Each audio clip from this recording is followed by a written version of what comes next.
country.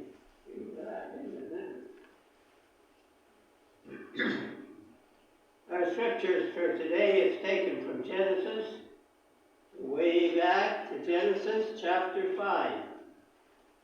I'm beginning to read at verse 18. Genesis 5, verse 18. And Jared lived 162 years, and he begat Enoch.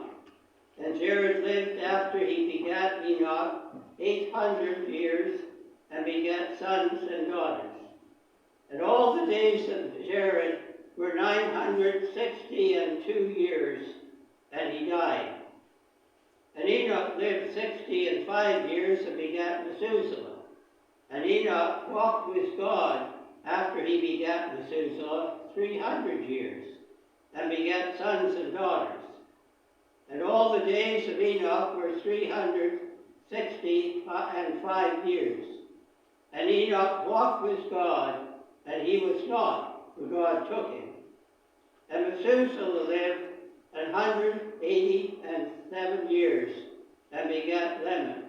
And Methuselah lived after he begat Lamech 782 years, and begot sons and daughters. And all the days of Methuselah were 969 years, and he died. Reading to the end of the 27th verse. And we'll look at that again in a few. By a good Canadian Ontario boy. They'll have his monument to him over at Fort Hope. We read a few moments ago from Genesis chapter 5 and want to look at a couple of verses today. First of all, verse 24 says that Enoch walked with God, and he was not, for God took him. And verse 27, and all the days of Methuselah were 969 years, and he died. Life, short or long? You see quite a contrast in those two men. Now, by our standards, it's a long time for most of them. Maybe the years are numbered differently, we don't know. Maybe they really did live that many years. We won't get into all that. We'll leave that to the theologians to argue over. But people are living longer again today. I hear that the group of people in age groups that is the longest or the most increased right now are those over 100. That gives a lot of encouragement to a lot of us, doesn't it? But it's not that there are so many people, but percentage-wise, that is the group that's growing the fastest. Well, that's good. People are living longer. But are they living better? That's what we want to look at today. It's good to add years to your life, and we hear a lot of things about eating right and exercising and doing these various things, avoiding things that would be harmful to us, that we might live longer. And I think all of us want to live long as we can, some of us would say as long as we can keep healthy and active and enjoy life. We don't want to be just laying around, not able to do anything. But it's good to live long. I had a friend that used to say he was aiming to live to be 100 or dies trying. Well, I guess he died trying because at 89 last year he died. And some of you might know him from camp meetings, Charlie Birch and Series Bay. But anyway, that was his saying. Well, some of us maybe feel that way. But whether we live a long life or not, it's better to add life to your years. And I guess that's one reason we do try to exercise, not to keep value in our life, add life to our years. Well, we have two men that illustrate this. Let's look at the better one first. Consider Enoch. We don't know much about him. Just a little bit that we hear here that he's referred to later on in the Bible, but all we actually know about him is that he was born of Jared. He lived area of life there and walked with God. Short life, actually, by that standard in that day. Verse 23 says, all the days of Enoch were 365 years. Now, that may seem a long time to us. None of us are expecting to live anywhere near that length of time, and don't know whether we want to, really. But in that day, that was relatively short. Let's consider his father and his son. His son, Methuselah, lived the longest of anybody, recorded in history at least, and tells us down there in that 27th verse, the days of Methuselah were 969 years, and he died. That's all it says about Methuselah. That's a long while. 969 years. Would you want to live that long? Probably a lot of us would say, well, I really don't think so. But that's his record. That's all we know about him, that he lived that long. Actually, as a little side effect, if you want to figure out years from his time to the flood, he died the year of the flood. Gives us something to think about. Did he die in the flood? Was he among the wicked that died in the flood that didn't get onto the ark? Or did he die before? Well, let's give him the benefit of the doubt and say, well, probably he maybe died just before the flood took place. We don't know. Maybe all he managed to do in those 969 years was to live a wicked life so that when the flood came, he was unworthy. He died in it. Whichever way it goes, doesn't really matter to us, but he died that year. He lived all those years, and he died. Longest man ever. That's the thing that we remember him about in history, and I think most of us here today, if I was to start before I mention these things, say, well, what do you know about Methuselah? Probably you'd say, well, he lived the longest of anybody on record. That's about all we know about him. Incidentally, before we go on to this point, who was the second longest that ever lived? Anybody know? Well, check back in the verses there. Jared lived 160 years, etc. And the days of Jared were 962 years, and he died. Missed it by 7 years. If he'd only lived another 7 or 8 years, everybody would have known who Jared was. He coming in second doesn't count. Well, some things it does, of course, but often it doesn't. We don't remember who came in second very much.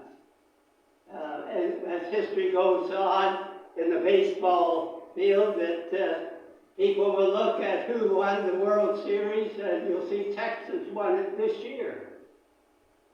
Nobody will know that in a few years' time that Arizona came in second, you know. That doesn't count. We only get the ones that are actually won it. And so he lived the longest. Well, Jared came in second. Jared was Enoch's father. And so here was Enoch wedged in between the one who second longest living, his father, and his son, who outlived everybody else, Methuselah. And poor old Enoch only lived 365 years. A year for each day of the year. 365 days a year, he lived 360 years. Oh, whatever that means. But he made life count. That's what matters. I said at the beginning that add years to your life, but add life to your years. This man lived to add life to his years. He made the most of those years. He didn't just put in X number of years. That's all but all we hear of Jared. Oh, he put in so many, 962 years, and he was the father of Enoch, and that's all we know about him. Methuselah lived that many years, and he died. But Enoch put value to those years. He made life count. It says in the beginning of verse 22, and Enoch walked with God. And again it says in verse 24, and Enoch walked with God. That was the only thing worth remembering him for. But oh, isn't it a great thing for him? Oh, friends, I trust, whether we're here in the church or watching on the internet, that people will be able to look back on us when we have departed from this life and say, that person walked with God. That'll be the most important thing. That'll be the enduring thing. It won't be how much money we made, because we all left it all behind. It won't be how many possessions we had, because we left that all behind. That maybe was a lot of problems. You hear these ads on the radio, and now for this, what is it, Gordon's estate, that, well, take your estate and sell the things and settle it.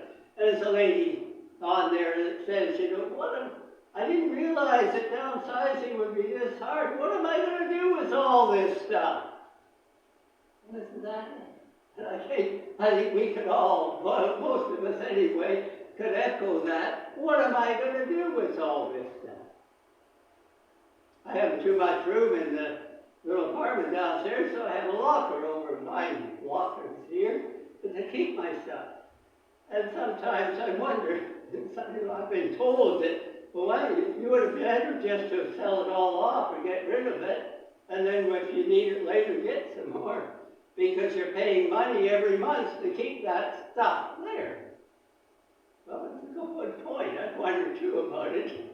Will I ever get around to using that again? I hope I will, but who knows? Of course, I do use it partly to take as I did this week, take some of the summer tools and boots and that over there, and brought back some of the winter stuff, transition. So it's kind of an extra story. But, what do we do with all this stuff, the lady says in the commercial? Well, we leave it all behind, don't we? But the thing that we want to go with us is that reputation that we walk with God. Oh, friends, is that your desire? Is that what you want to do out of life? More than anything else. Oh, there are a lot of other things to do, important, of course, but that when it all is tallied up, it's the thing that counts, that we walk with God. How better to live. And he reached his prized destination. Good to get where we want to go. Maybe we're on a trip and we want to get to a certain place. And maybe we've never been there, and maybe we're not too sure about the way, and we're trying to check with me. We hope we don't get lost. We hope we'll get to the right place at the right time, What a joy when we get there. We see the sign. I found the right location. I'm here. Well, that was the way with Enoch. He walked with God, and God took him.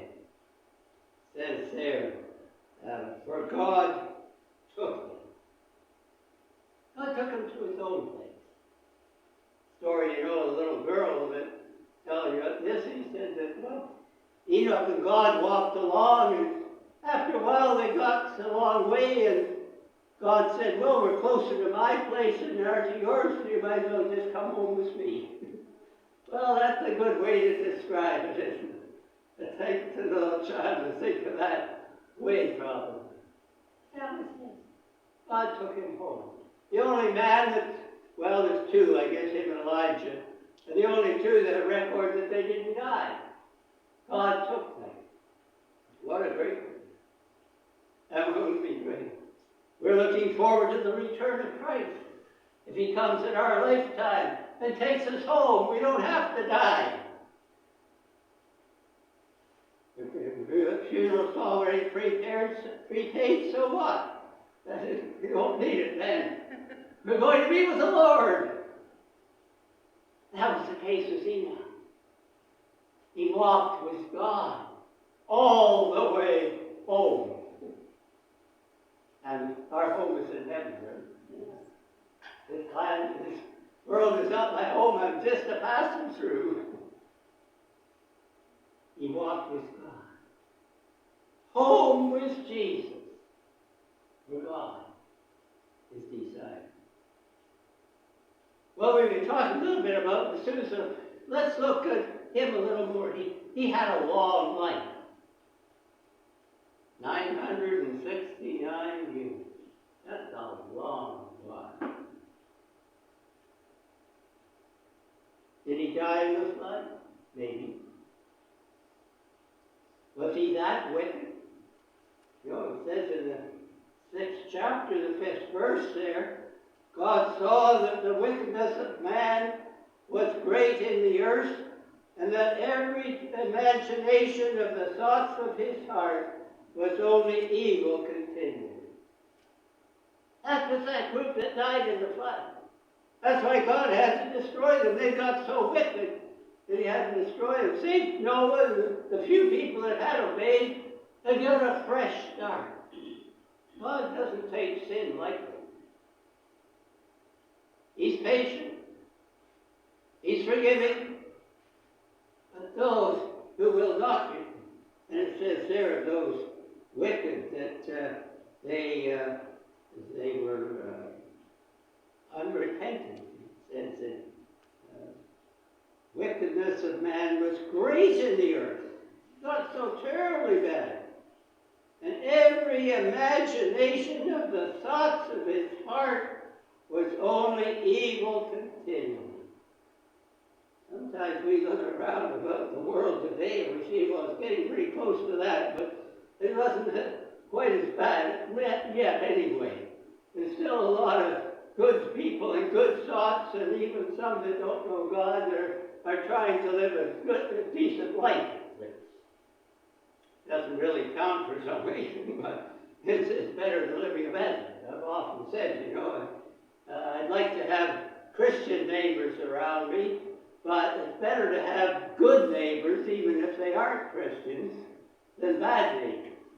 I think we can all agree with that. And I'm thankful that it seems to be around where I live here, that they're all good neighbors. I'm still wondering about that one up the street that told me she worshipped Satan. But that's beside the point. Pray for her every time I walk by the house. So she's getting a lot of prayer that she wouldn't have got if she hadn't told me that. But God can do wonderful things. Well, where does Methuselah go? We don't know. Enoch walked with God, and God took him.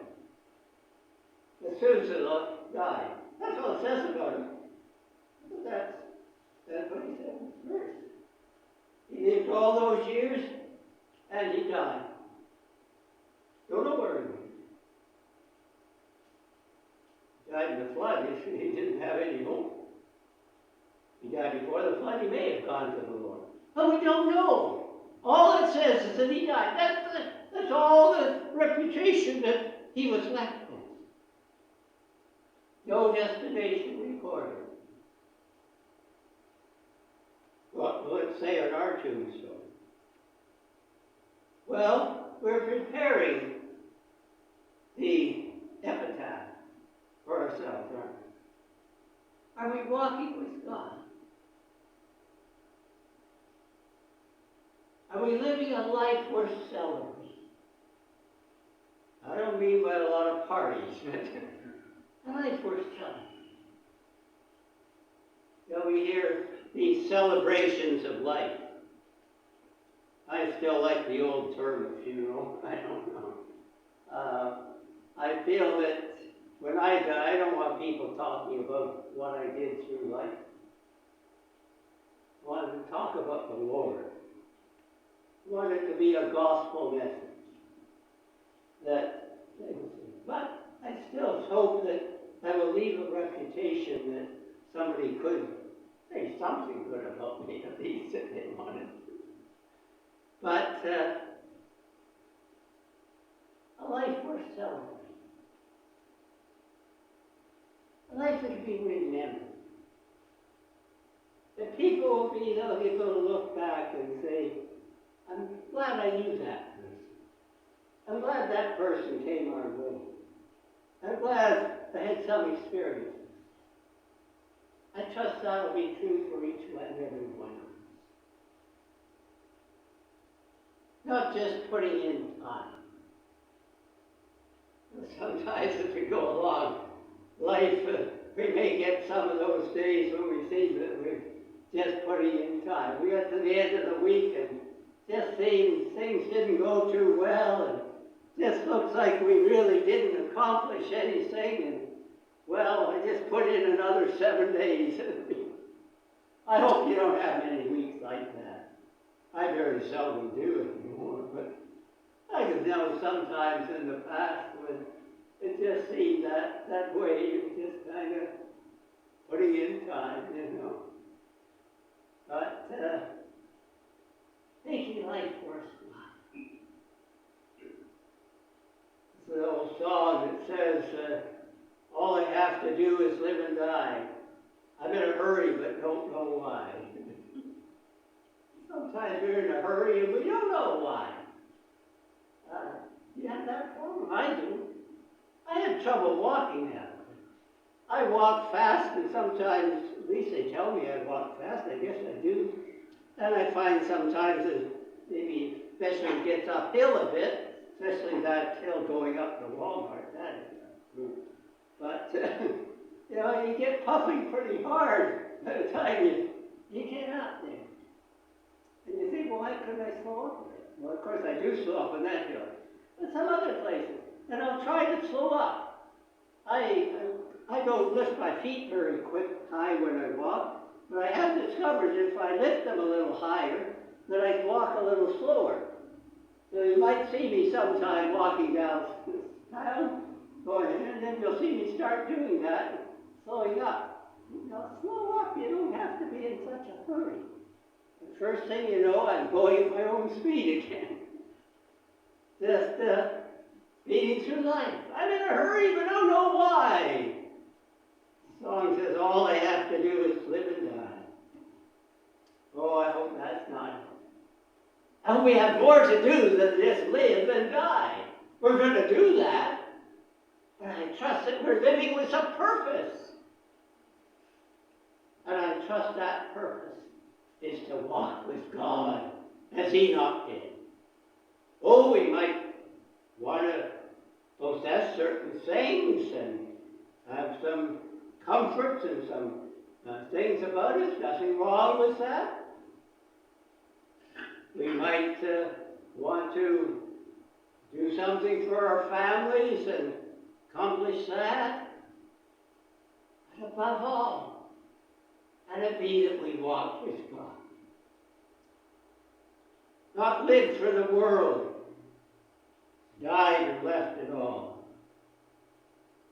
What will our epitaph be when we're laid in the ground unless the Lord takes us first? Would it be be possible that on that tombstone it could be written, so and so walked with God? Or would it just be so and so died 2000 and such a year? Are you walking with God? I trust you are. Are you presently doing it? In daily fellowship with Him? Could it be that, like Enoch, you'll just walk with God until you walk on home with Him? Will you choose today and promise to walk in His way? Enoch did. He set the example. We don't have to live that long, or we won't, like him. But we can still walk with God.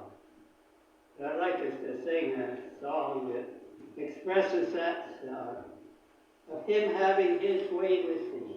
It's 241 in our hymn books, and we on